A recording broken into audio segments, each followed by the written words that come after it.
a pleasant experience in the Chambers Detention Center awaits Kibuloy.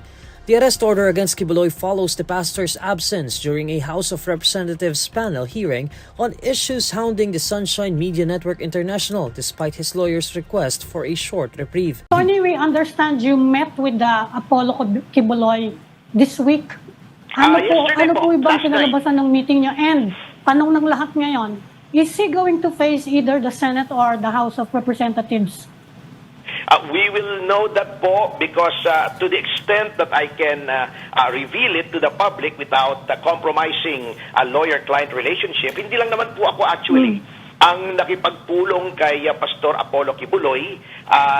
We have a legal team sapagkat marami naman pong matters na hinahandle, and all of the teams reported back to him, yung sa Senate, kami sa House, yung sa mga ibang mga kaso, and we discussed with him the options available to him after thoroughly studying all the statutes and jurisprudence, including ruling case law, and we laid down the options available to him at this moment for him to be able to make an informed decision about all of those matters.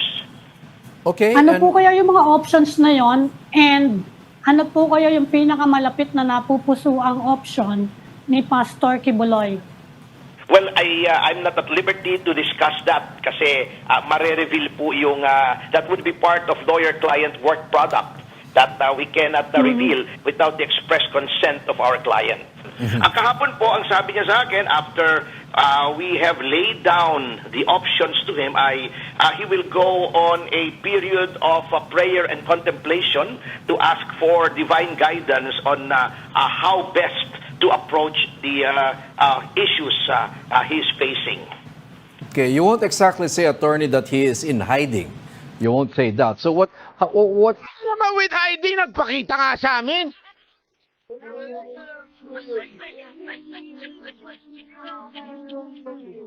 On hiding? Nagla-live na sila doon, on hiding. Tapos in-announce pa nila, nandito kami sa Kingdom,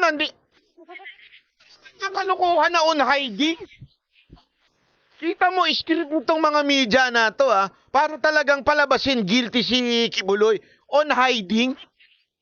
Kumakain nga kami, sinabi namin nasa Kingdom kami. Kumakain kami together again.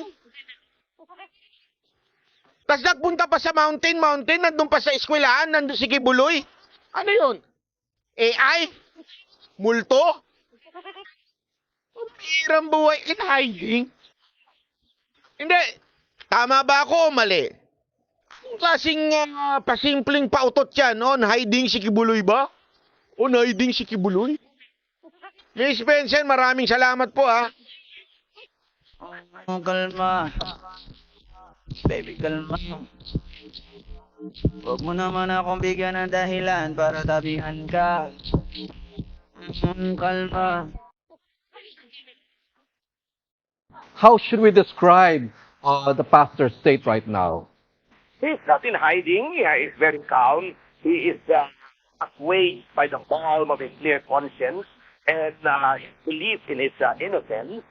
He's where he usually is. He's in Davao. May mga lugar naman po na alam naman po that for the long time, doon lang naman po siya umiikot.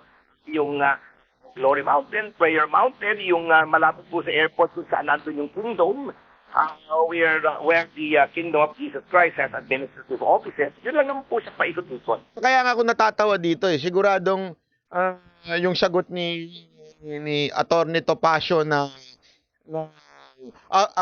Pastor Kibuloy is praying. Sigurado inis na inis yung mga kalaban niya dito, no? Ang galing din mag-troll dito ni Pastor Kibuloy. I know na he's serious naman siya doon sa sinasabi niyang he is praying. Pero siyempre, yun yung mga bagay na ayaw madinig ng mga demonyo Diba? Yung mga demonyo ayaw marinig yan, nananalangin.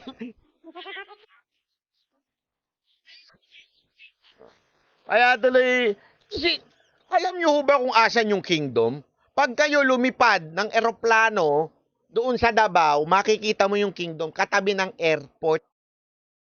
Paano ka magtatago kung doon kami nag-dinner, nandun yung eskwelahan na inikot sa kanila? Amelia, salamat po. andun sa tabi ng airport. So kung gusto nyo ipahuli, pupunta lang yung NBI, police, sa tabi ng airport, katabi.